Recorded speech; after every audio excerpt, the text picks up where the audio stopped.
So I've had a lot of you guys ask me about the starter. I'm not a professional. All I can do is show you kind of what I did. I'm a visual learner, so maybe this will be helpful. What's worked best for us was one of these kind of jars, and I'm not going to open it because I actually have vanilla extract growing in here, but one of these jars, I just kind of left it open. So I put my flour and my water in here, and then I would put this over, but I would leave it to where it wasn't locked so that there was still air, and I just had a piece of parchment paper over it.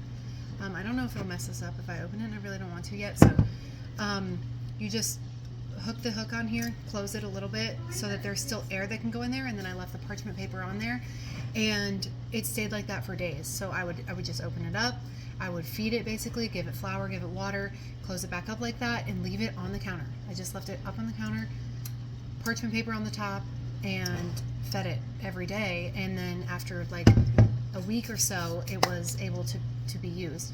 Now she's moved up, so I'm going to do what I would normally do. So when I first started, like I said, I used this jar, and then I used regular flour. Then I decided to use, I added some whole wheat flour, but I learned that if you really, really want like a happy, active starter, which right now it's active, but it's not fed yet, rye flour. So basically, there's a lot of different ways and a lot of different ways that people do it. And like I said, I'm not a professional. All I can do is show you kind of what I did. And I started with like no rules. If we used measurements, I would say like 1/4 cup. So if I started with 1/4 cup of flour, I would do a little less than 1/4 cup of water. And then now, because I'm going to use this today, I'm going to take probably 1/2 cup out.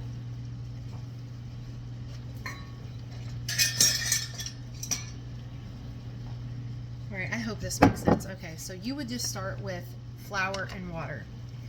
And I would say you could start with like 1/2 cup of flour, approximately 1/2 cup of water, or 1/4 cup of flour, approximately 1/4 cup of water. I like it a certain consistency, which is kind of like pancake batter.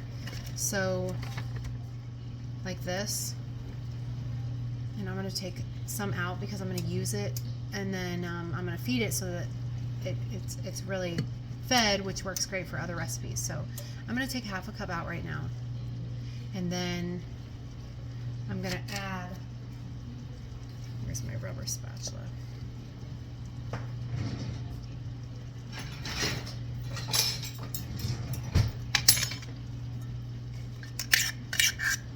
Take this out.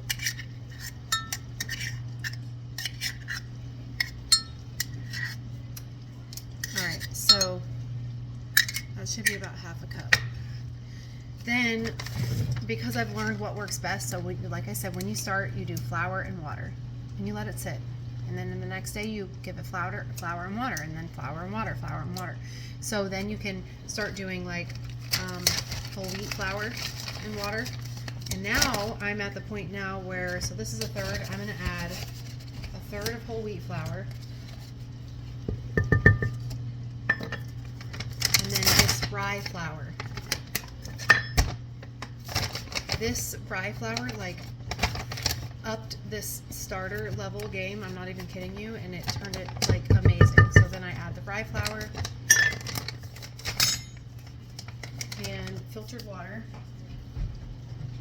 And somebody said that theirs started to mold, and I would say that's probably because you might have had the lid on, I would guess. So it needs air. I'm more proud of keeping this alive than I am my own kids. Okay? All right. This works for everything. We've made bread, different kinds of bread, rolls, tortillas, pumpkin loaves, dog treats, sourdough, sourdough pancakes, yum. Mix it up really good. So mine started in, like I said, that smaller jar, and then I moved it to this jar. Mix it up really well.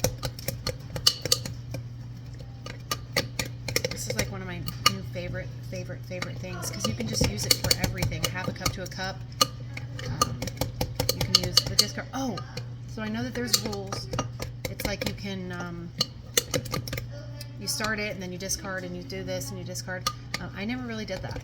I tried it and I just kept not having any success, and so the best thing that worked was just doing my own method. I added flour, I added water, and I tended to it every day. Added flour, added water. And then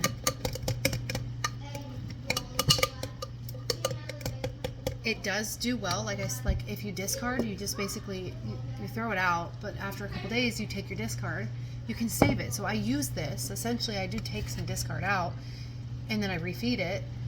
It works really well that way, but you don't have to, because there's been days where I just fed it. So then I gave it half a cup flour, half a cup of, or a third, and water. And now I'm going to let it sit, which is, and then it'll, let's see how full it is right now. It's more like right, can't really tell here. It'll go all the way up to there.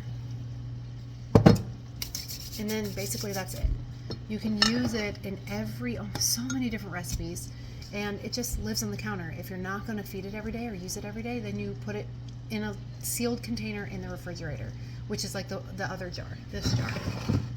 So if I were to tell somebody brand new that wanted to do this, I would just say, get you a jar with a loose lid.